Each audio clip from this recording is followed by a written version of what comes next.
Welcome to SharpenTheHustle.com podcast with Jesse Miller. We're working hard is a given, but results are how we measure success. We interview successful business owners that'll help you sharpen your hustle. Hey, everybody. Welcome to SharpenTheHustlePodcast.com. I have a great friend with me here today. His name is Mike Saunders, and has an incredible business helping people establish themselves in a marketplace. So, Mike, real quick, introduce yourself, man.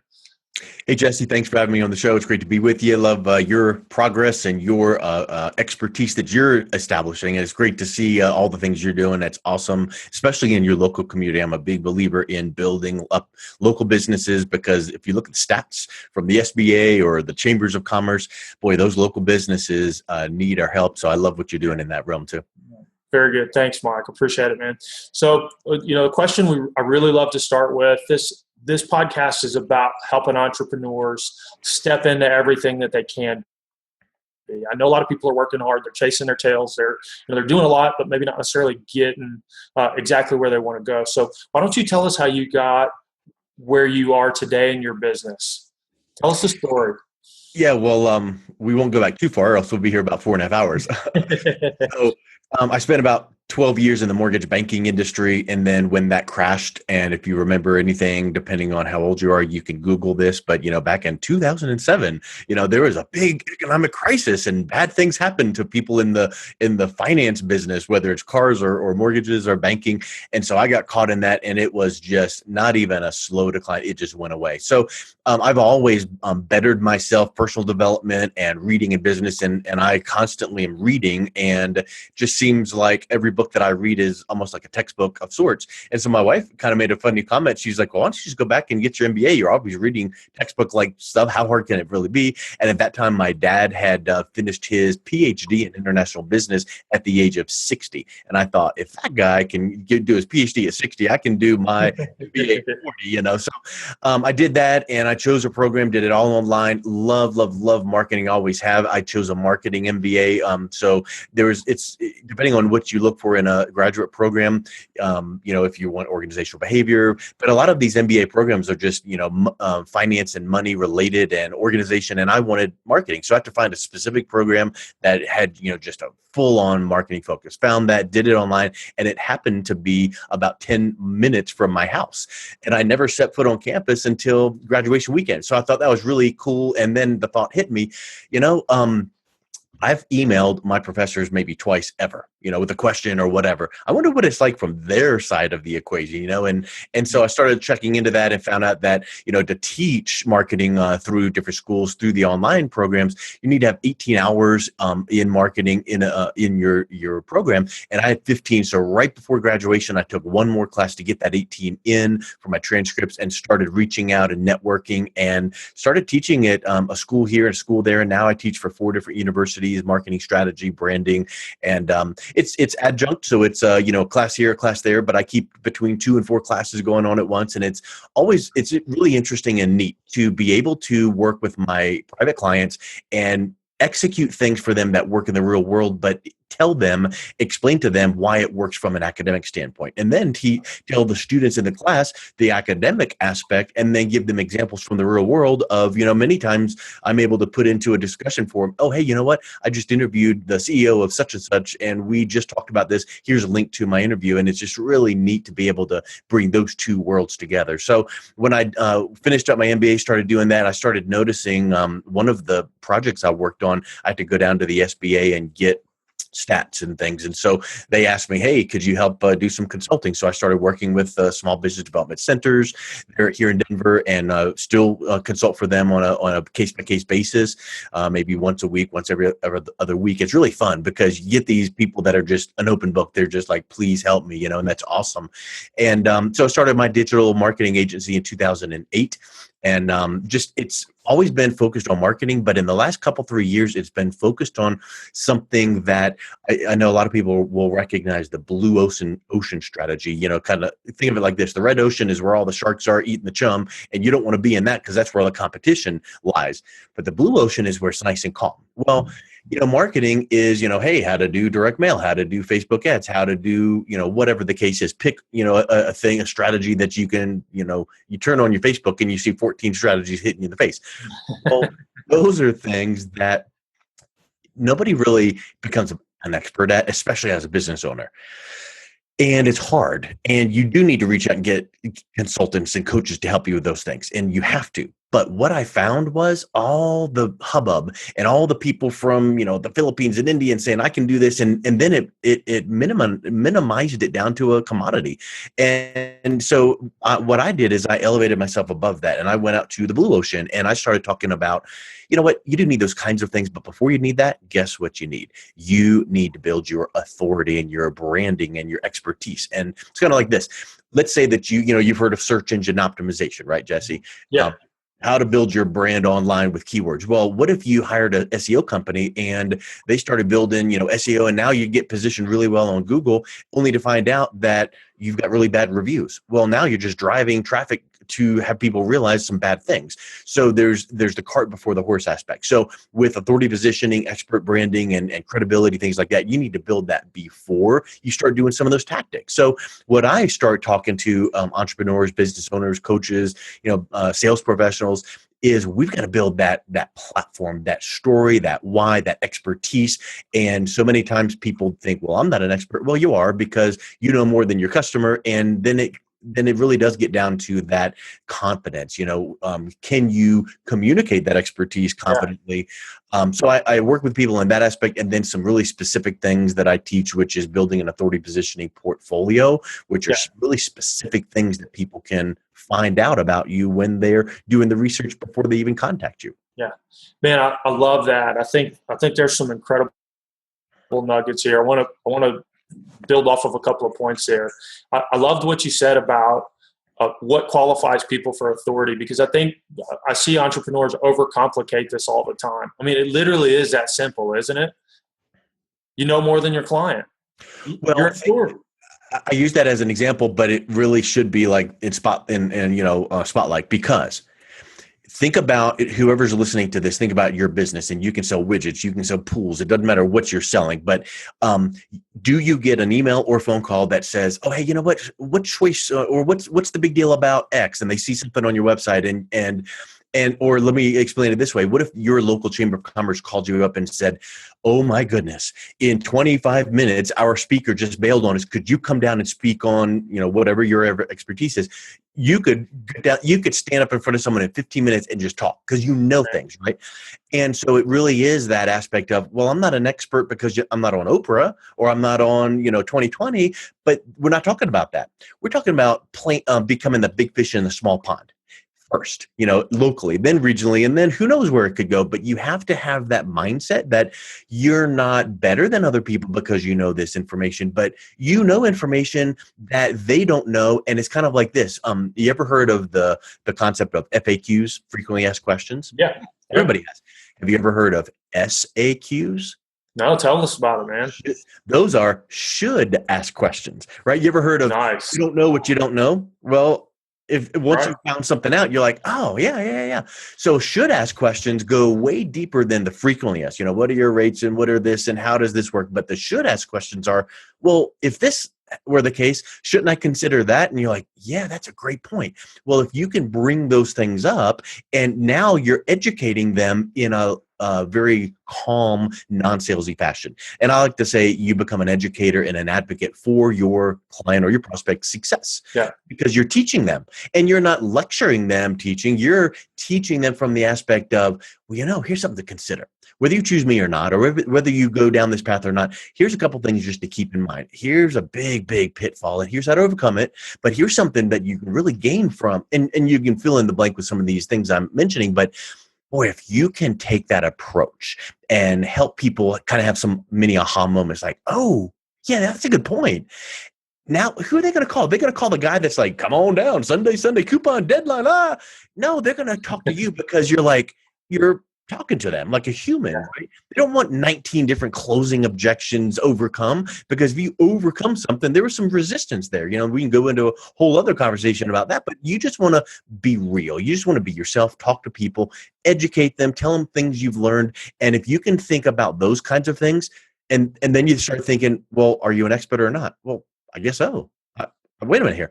I am, right? And then when you can get to that Man, point, that you're that is realizing incredible. that's a big, big mental shift. Yeah. Man, that's an incredible mental shift, man. I think people can get a lot of value out of that. I mean, it's just a simple concept change, and boom, it's all outlined for you. So, Have you ever had a client say to you, Jesse, wow, I really appreciate this thing, and you're like, it's just what I do, right? But yet they recognize it. Or have you ever had a family member saying, Jesse, good job on that, man, I saw that award you got, or I saw that thing you did, and you start kind of going, yeah.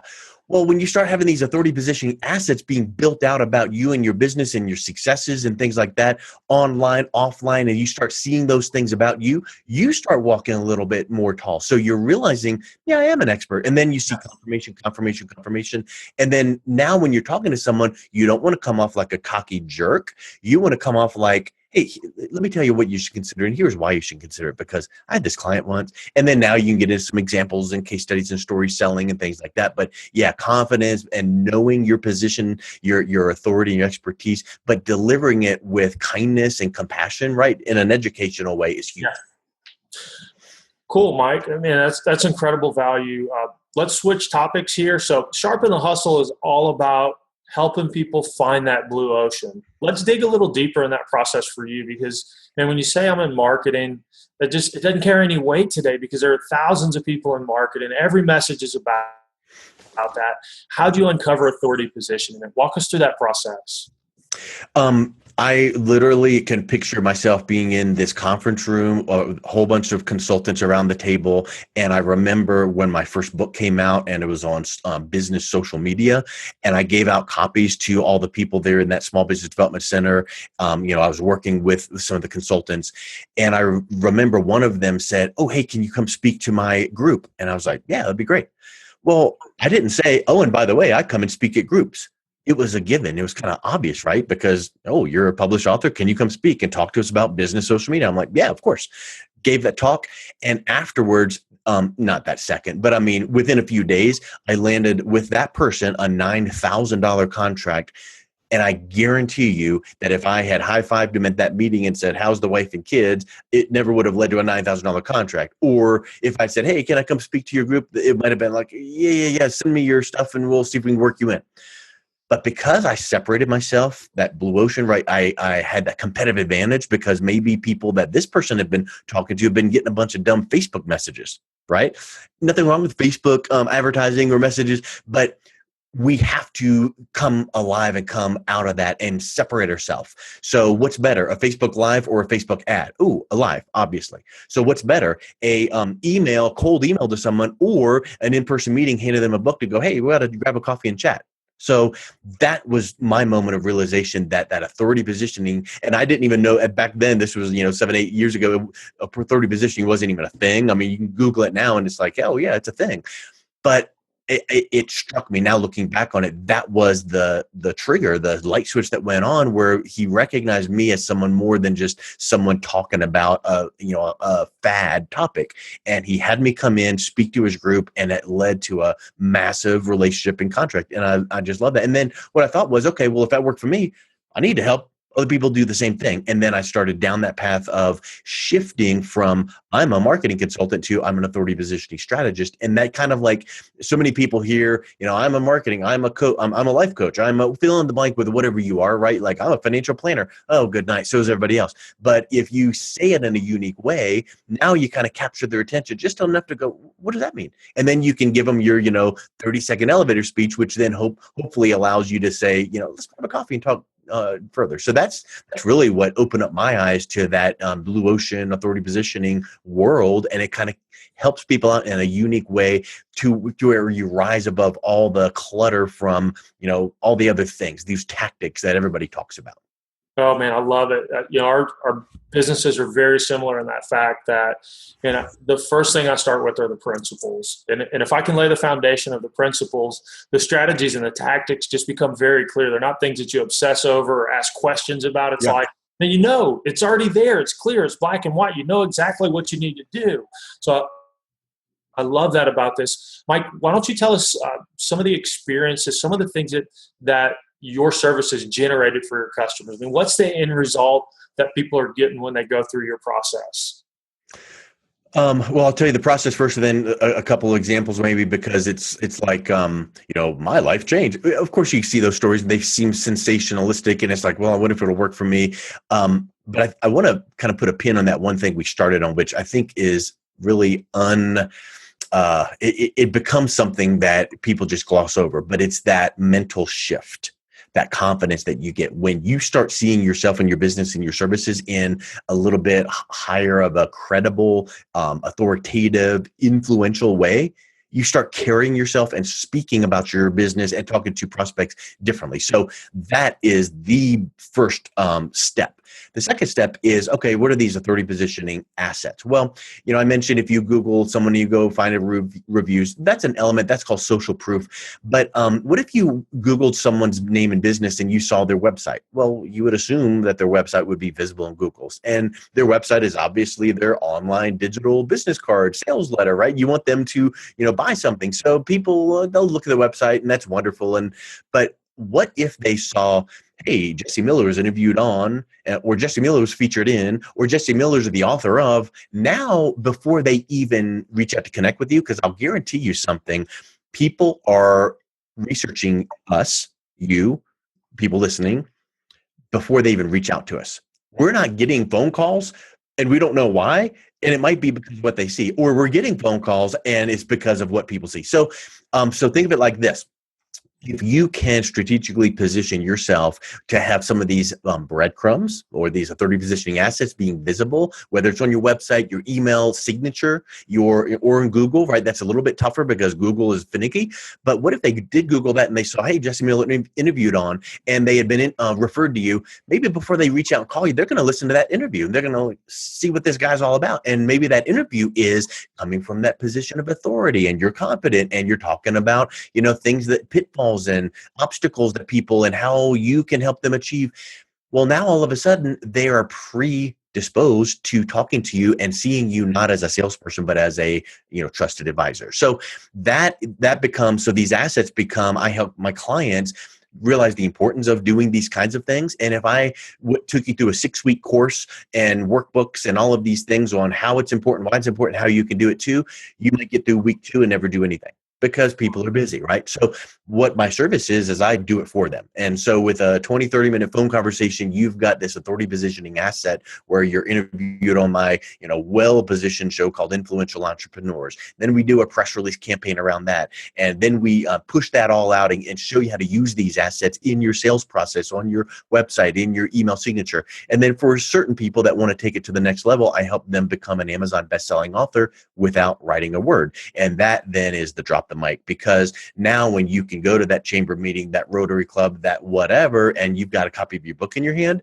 man, now you're getting those keynote requests. Now that becomes a wonderful leave behind when you have that meeting with someone and you say, oh, hey, by the way, let's follow up next week. I'm going to leave you a copy of my book, and here's a little MP3 with some of my recent interviews and media appearances as well. I was mentioning the media a few times. So just review some of those and let's follow up next week. Now they're going, wow, what he said made sense, and this really confirmed it. So one example, I've got a chiropractor in Texas that was on this one podcast, and it just really boosted. They got a bunch of sales because they had done chiropractic as well as selling supplements, and they wanted to get back on, couldn't get back on. It was one of these nationally syndicated podcasts. And so I did a book project with them. I did exactly what I described, the media and the interview and the book.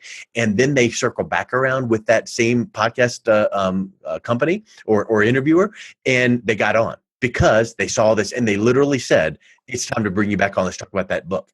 Well, that, I like to say, authority positioning opens doors to closing more business, because it doesn't make people go in a trance and say, I will give you my business, but it opens up the door. You can still mess it up, but it opens up that door. And I think that's massive and huge. You need to have that branding and that polish and that expertise, and kind of have that down pat so that you're approaching your prospects and you're pre-framed. I mean, we can go into a lot of explanation on the NLP or the psychology behind being pre-framed. And it's not something kooky. It's just like what I described. If you were going to meet with someone next week and they saw a copy of your book, they didn't read every word of it, but they don't need to.